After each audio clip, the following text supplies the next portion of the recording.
다 함께 성경 봉독하겠습니다.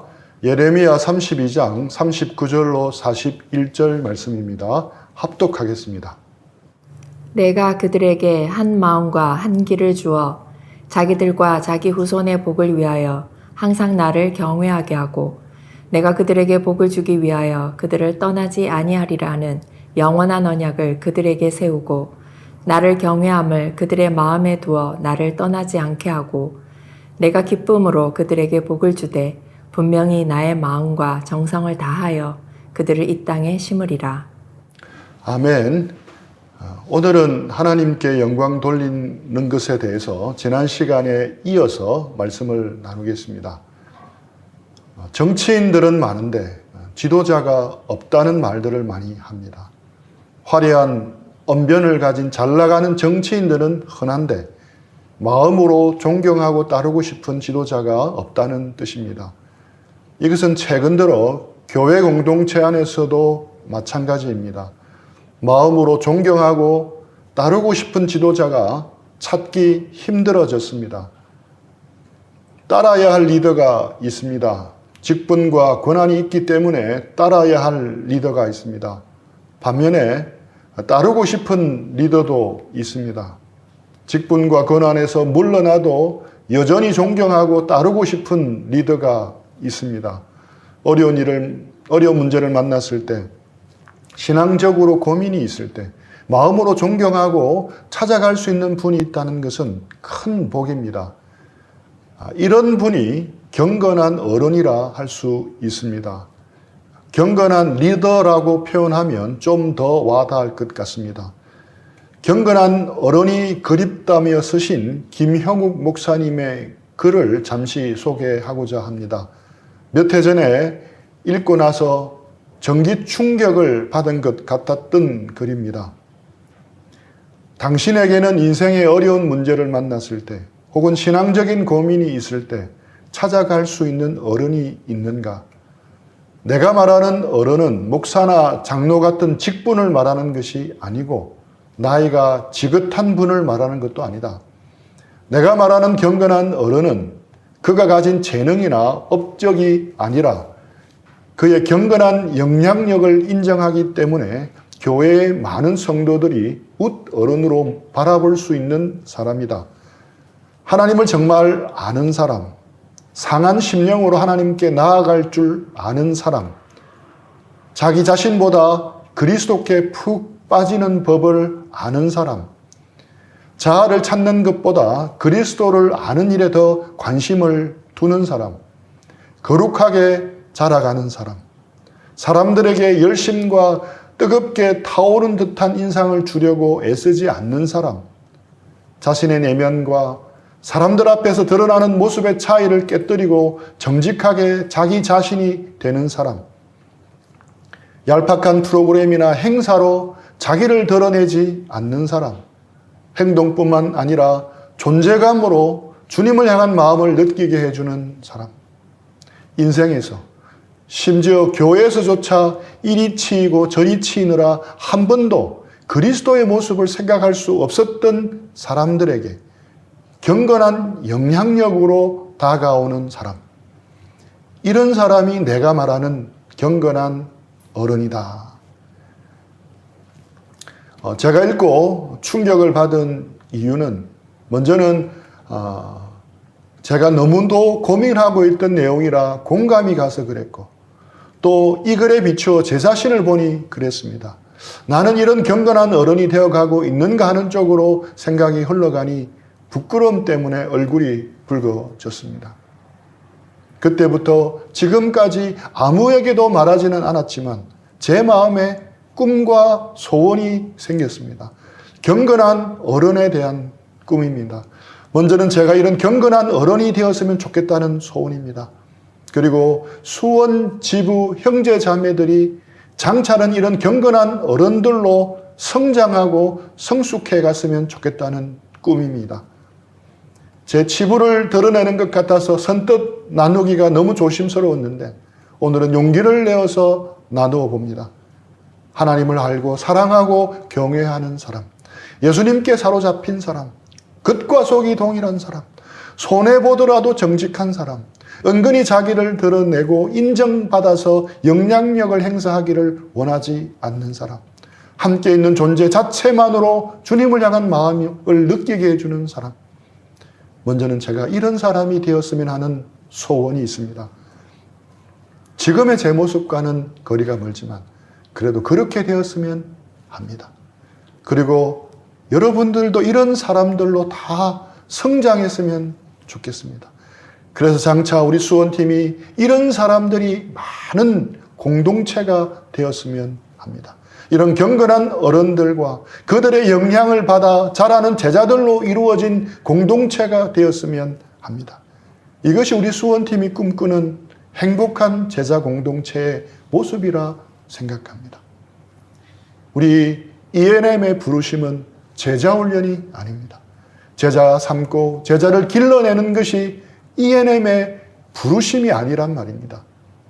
ENM은 제자를 길러내고 훈련시키는 일을 분명히 하고 있습니다. 하지만 정확하게 말하면 ENM은 그런 제자를 길러낼 수 있는 일꾼들을 재생산하는 것이 우리의 부르심입니다. 즉, ENM의 핵심 부르심은 일꾼 재생산입니다. 그런데 제게는 바뀐 것이 있습니다. 이제 제게는 그려지는 일꾼들의 모습이 좀 바뀌고 보완되었습니다. 단지 사역적으로 일을 잘하는 일꾼만이 아니라 경건한 어른들로 성장하는 것이 진정한 일꾼 재생산이라고 생각합니다. 꼭 그렇게 되어야 한다고 생각합니다. 믿음과 삶에서 모범이 되는 경건한 어른, 경건한 리더들이 있다면 그 공동체 목사님이 하는 설교가 훨씬 힘을 얻게 될 것입니다. 누가 저 설교대로 살 수 있겠어? 목사님이나 돼야 저렇게 살 수 있지. 세상에서 직업을 가지고 어떻게 저렇게 살아? 목사님도 제대로 못 살 걸 하는 말들이 나올 수 있습니다. 하지만 경건한 어른이 있는 공동체에서는 그런 말이 나올 수 없습니다. 왜냐하면 그들이 삶으로 앞서 본을 보여주며 살아가고 있기 때문입니다. 이 땅의 교회 공동체는 이런 사람들을 절실하게 필요로 합니다. 또 그리워합니다.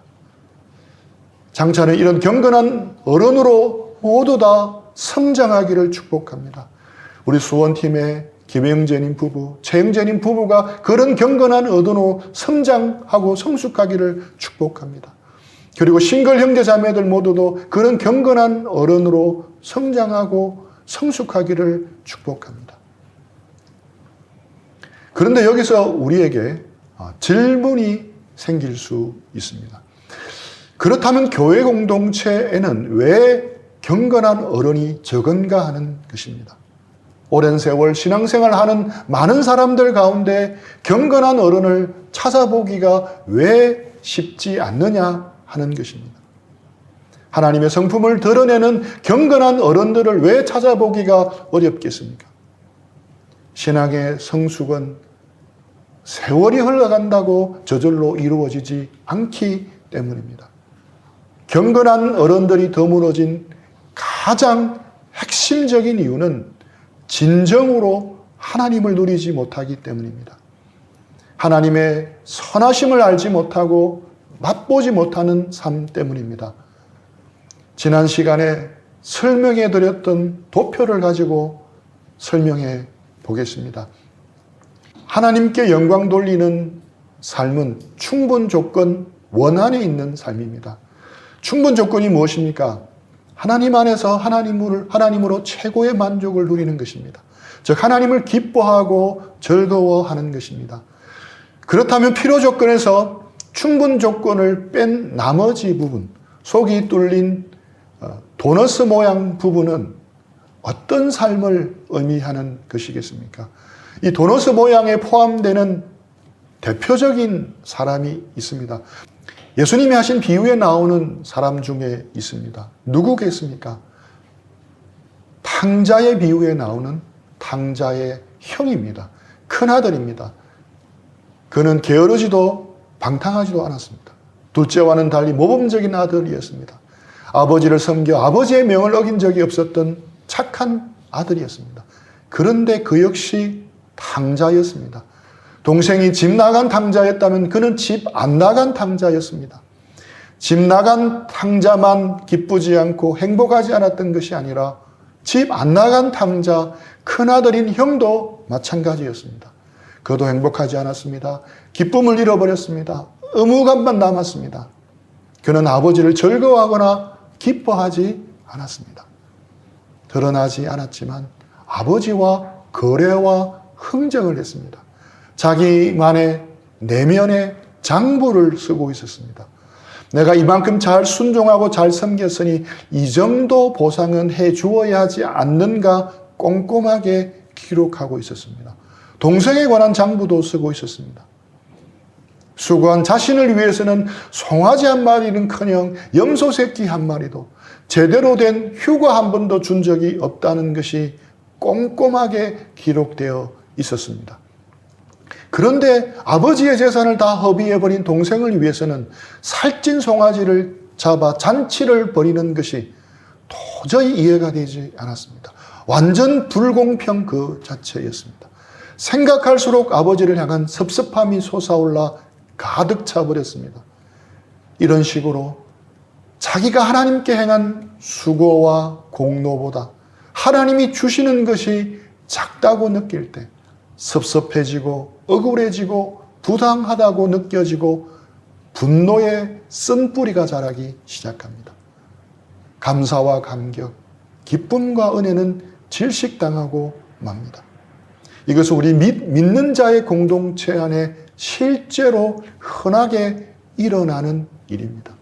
이 큰 아들이 바로 도표상의 도너스 부분 안에 있는 사람들의 전형적인 모습입니다. 어떤 사람이 예수님을 믿어 그리스도인이 됩니다. 하나님의 말씀을 통해 잘 양육받으면서 믿음이 잘 성장했습니다. 성품도 잘 다듬어지게 되었습니다. 그렇게 점차 성숙한 그리스도인이 되어 갑니다. 우리가 가야 할 올바른 신앙의 길입니다.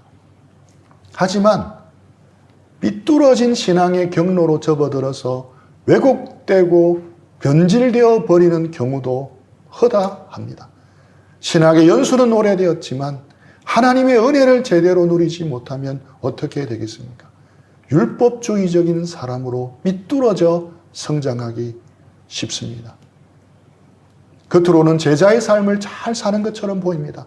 여러 신앙의 활동들에도 열심을 냅니다. 다른 사람이 하기 힘든 섬김과 전도와 헌신도 합니다. 겉으로 드러나기에는 열심히 있기에 사람들의 인정과 지지를 받기 시작합니다. 열매라도 풍성하게 맺히면 더 크게 인정받게 됩니다. 하지만 드러나는 외형과 달리 그 마음 중심에는 하나님의 선하심을 경험하고 누리지 못합니다. 하나님을 즐거워하지 못하는 것입니다.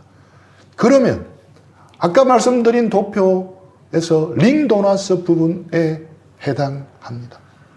하나님께 영광 돌리는 삶의 충분 조건에 포함되지 못하고 필요 조건에 겉도는 것입니다. 사람들이 보기에 하나님께 영광 돌리는 삶을 잘 살고 있는 것처럼 보입니다. 하지만 그의 중심은 그렇지 못한 것입니다. 하나님의 선하심, 하나님의 한없는 은혜를 누리지 못하기에 하나님께 진정한 영광을 돌리지 못하는 것입니다. 그렇게 시간이 흘러가면 큰아들처럼 될 수 있는 것입니다. 자신의 헌신과 수고와 희생을 교제 안에서 형제자매들이 인정해 주지 않거나 지지해 주지 않으면 섭섭병에 걸리는 것입니다. 너무 예민하게 섭섭함을 잘 느낍니다. 알아주기를 원하는 마음이 있으니 자연스럽게 나타나는 결과입니다. 목사님에게 섭섭하고 자기 리더에게 섭섭한 마음이 듭니다. 남편에게 섭섭하고 아내에게도 섭섭합니다. 자녀들에게도 섭섭한 마음이 생기기도 합니다. 섭섭함이 쌓이면 원망과 불평이 터지기 시작합니다. 내가 이토록 헌신해서 주님을 섬겼는데 왜 사람들은 제대로 인정해 주지 않지? 저 형제, 저 자매보다 훨씬 더 많이 내가 희생하고 포기하면서 주님을 섬겼는데 왜 내 삶은 이 모양이지? 나이만 먹고 모아놓은 재산도 없고 이렇게 수고하고 고생해도 알아주지 않는데 왜 내가 힘들게 섬기는 거지? 왜 나만 항상 힘들게 고생하지?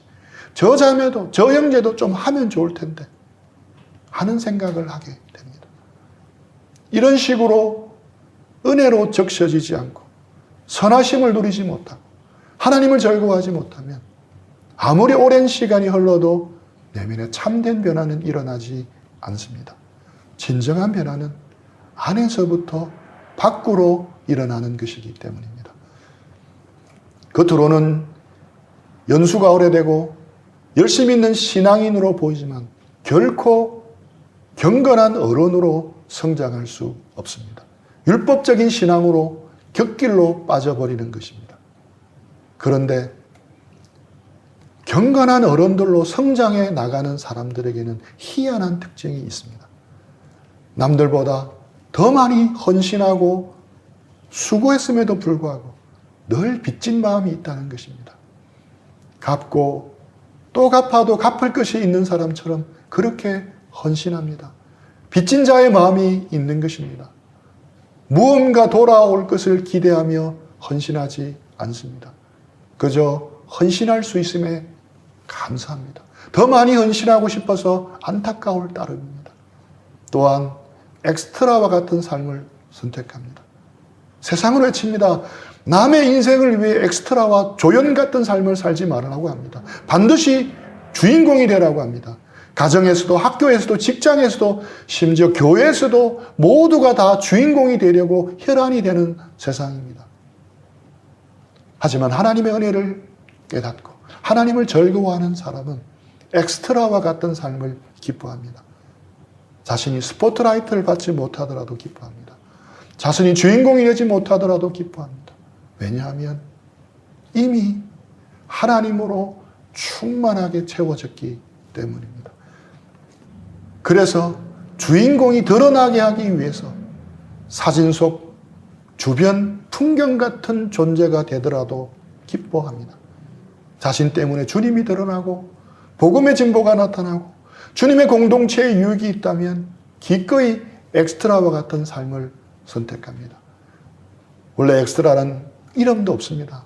행인 1, 행인 2 아무런 존재감이 없습니다. 그래도 기쁨으로 그 길을 선택하는 사람이 하나님의 은혜를 아는 사람입니다. 큰아들이 하나님의 은혜를 깨달았다면 그는 기꺼이 엑스트라가 되는 삶을 선택했을 것입니다. 동생이 주인공이 되는 그 잔치에 기꺼이 엑스트라로 참여해서 기뻐했을 것입니다. 우리 모두 이런 경건한 어른들로 다 성장하기를 축복합니다.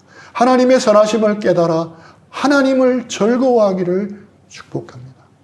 그래서 기꺼이 기쁘게 엑스트라와 같은 삶을 살아가는 우리 모두가 되기를 축복합니다. 그것이 하나님께 영광 돌리는 삶의 올바른 모습입니다. 그렇다면 하나님께서는 우리가 이런 삶을 살도록 어떤 일을 하고 계시겠습니까? 예레미야 32장 39절에서 41절 말씀에 분명히 나옵니다. 이 말씀은 에베레스트 산입니다. 하나님의 선하심을 드러내는 데 있어서 구약에서 우뚝 솟은 에베레스트 산과 같은 말씀입니다. 하나님은 한 영원한 언약을 세우겠다고 말씀합니다. 39절입니다. 내가 그들에게 한 마음과 한 길을 주어 자기들과 자기 후손의 복을 위하여 항상 나를 경외하게 하고 내가 그들에게 한 마음과 한 길을 주어 하나님은 우리에게 한 마음과 한 길을 주시겠다고 말씀합니다. 그 이유가 무엇입니까? 자기들과 자기 후손의 복을 위하여 우리와 우리 후손들이 복을 누리라고 주신다고 말씀합니다. 그렇다면 여기서 말하는 복은 무엇을 의미하겠습니까? 복은 히브리어로 토브입니다. 하나님은 선하시다고 할 때 선하시다의 히브리 단어가 토브입니다. 그렇다면 자기들과 자기 후손의 복을 위하여라는 말은 그들과 그들 후손에게 선을 베풀어 주기 위하여라는 뜻입니다. 하나님께서 그들과 그들 자손에게 선을 베풀어 주기 위해서 그들에게 한 마음과 한 길을 주신다는 것입니다. 그 복은 다름이 아니라 항상 하나님을 경외하는 것입니다. 영어 성경 NLT를 보면 하나님을 경외한다는 말은 하나님을 예배한다라고 번역되어 있습니다. 즉, 하나님께서는 하나님의 백성이 자신들의 행복과 자기 후손들의 행복을 위하여 오직 하나님만을 예배하도록 한 마음과 한 길을 주신다는 겁니다. 40절 말씀입니다. 내가 그들에게 복을 주기 위하여 그들을 떠나지 아니하리라 하는 영원한 언약을 그들에게 세우고 나를 경외함을 그들의 마음에 두어 나를 떠나지 않게 하고 반복해서 강조하고 있습니다. 그들의 마음에 하나님을 경외하는 마음, 즉 하나님을 예배하는 갈망이 생겨서 다시는 하나님을 떠나서 우상을 섬기거나 다른 길로 행하지 않을 것이라고 말씀합니다. 그렇다면 어떻게 하나님의 백성의 마음에 항상 하나님을 예배하고 싶은 갈망이 일어나게 되는 것입니까? 40절을 NLT로 보겠습니다. I will never stop doing good for them. 내가 그들을 위하여 선을 베풀어 주는 일을 결코 그치지 않을 것이다. I put a desire in their hearts to worship me. 그래서 그들의 마음에 나를 예배하고 싶은 열망을 만들어 줄 것이다. And they will never leave me. 그리고 그들이 나를 결코 떠나지 않게 만들 것이다. 전에도 나누었지만 알면 알수록 정말 대단한 말씀입니다. 신약에서 하나님의 선하심의 끝판왕이 예수님의 십자가라면 구약에서 하나님의 선하심에 대해 보여주는 끝판왕은 바로 이 약속입니다. 영원한 약속, 영원히 변치 않을 약속이라고 말씀합니다. 하나님께서 우리를 위하여 끊임없이 선을 베풀어 주시겠다고 약속하고 계십니다. Never stop, 결코 멈추지 않을 것이라고 말합니다. 하나님은 우리를 향해 선을 베풀어 주시겠다고 말씀합니다. 우리의 잘못과 허물에도 불구하고 결코 멈추지 않고 선을 베풀어 주시겠다고 말씀합니다. 그렇다면 하나님은 언제까지 선을 베풀어 주십니까? 우리가 감동할 때까지입니다.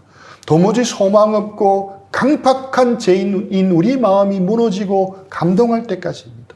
그때까지 하나님은 우리에게 선을 베풀어 주신다고 말씀합니다. 영원히 결코 멈추지 않겠다고 약속하십니다. 결국에는 하나님의 선하심이 우리를 압도할 것이라는 말씀입니다. 결국에는 만물보다 거짓되고 부패한 우리 마음까지도 하나님을 예배하도록 만드실 것이라는 약속입니다. 32장 41절 말씀입니다. 내가 기쁨으로 그들에게 복을 주되 분명히 나의 마음과 정성을 다하여 그들을 이 땅에 심으리라. 내가 기쁨으로 그들에게 복을 주되. 하나님께서는 우리에게 선을 베푸시되 의무감에서 나오는 고역이 아니라 기쁨으로 하신다고 말씀합니다. 그래서 마음과 정성을 다해 그렇게 하겠다고 약속하고 계신 것입니다. 너무 대단한 말씀 아닙니까? 하나님이 마음과 정성을 다하여 우리에게 선을 베풀어 주신다는 것입니다. 하나님의 선하심의 끝판왕 같은 이 말씀을 우리 모두 굳게 붙들었으면 합니다. 현재 우리의 상황이 어떠하든지 간에 관계없이 이 하나님의 약속을 꼭 붙들었으면 합니다. 우리가 발 뒤꿈치처럼 굳어 있고 둔감해서 제대로 깨닫지 못하더라도 끝까지 깨달을 때까지 선을 베풀어 주시겠다고 말씀합니다. 언제까지 베푸십니까? 영원히입니다. 하나님이 하시겠다고 하면 막을 사람이 없습니다. 하나님께서 그 일을 시작하시면 그 누구라도 선하신 하나님께 반응하게 되어 있습니다. 이런 하나님의 선하심을 경험하고 누리게 되면 우리에게 어떤 일이 벌어지겠습니까? 진정으로 하나님을 즐거워하게 됩니다. 진정으로 하나님 안에서 만족을 누리게 됩니다. 하나님께 영광 돌리는 삶을 살게 됩니다. 하나님을 알지 못하고 하나님을 위해서 뭔가를 할 수 있습니다. 큰아들처럼 말입니다. 하지만 결코 하나님을 즐거워할 수는 없습니다. 하나님께 영광 돌리는 것은 오직 하나님을 즐거워함으로써만 가능합니다. 따라서 우리가 먼저 헌신해야 할 영역은 전도가 아니라 복음입니다. 사역이 아니라 복음입니다. 선교가 아니라 복음입니다.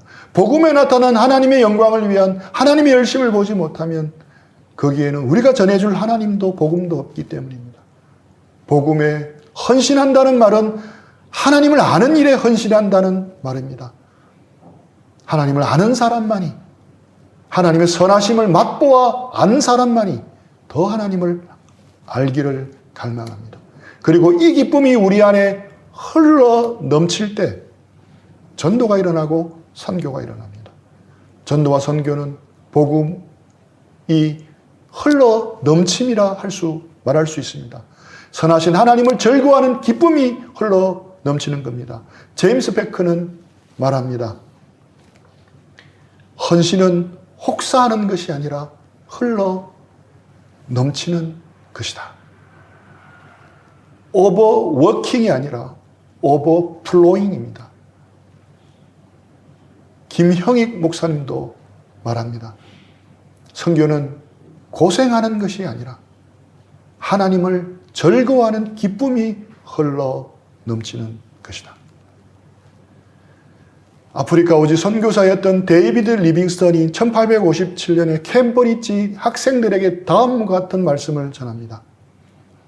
나로서는 하나님이 그런 직분에 나를 임명하신 것을 즐거워하지 않은 적이 없습니다. 사람들은 내가 아프리카에서 아주 많은 시간을 쏟으며 보인 희생에 관하여 말합니다. 그것은 결코 희생이 아닙니다. 도무지 갚을 수 없는 하나님께 진 빚을 작은 부분을 되갚았을 뿐인데 그것을 희생이라 할 수 있겠습니까? 오히려 특권이라 말하십시오. 이전과 지금 현재 우리가 가진 걱정과 질병, 고난과 위험은 우리를 때론 방황하게 하며 힘들게 합니다. 그러나 잠시만 그렇게 두십시오. 이 모든 것은 우리 안에 그리고 우리를 위해서 계시될 영광과 비교할 때 아무것도 아닙니다. 나는 결코 희생하지 않았습니다. 누가 봐도 그 아프리카를 위해서 목숨까지 바치면서 희생한 사람이 말합니다. 나는 결코 희생하지 않았습니다. 그는 경건한 어른이었습니다.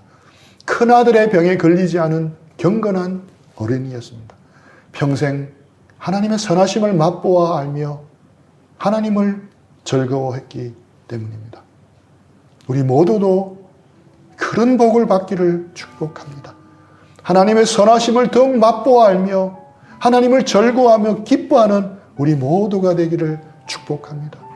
그래서 흘러넘치는 기쁨과 은혜로 하나님께 영광 돌리며 하나님이 원하시는 전도와 선교의 사명을 감당하는 우리 모두가 되기를 축복합니다. 우리 들은 말씀 생각하면서 기도하고 적용하는 시간 가지겠습니다.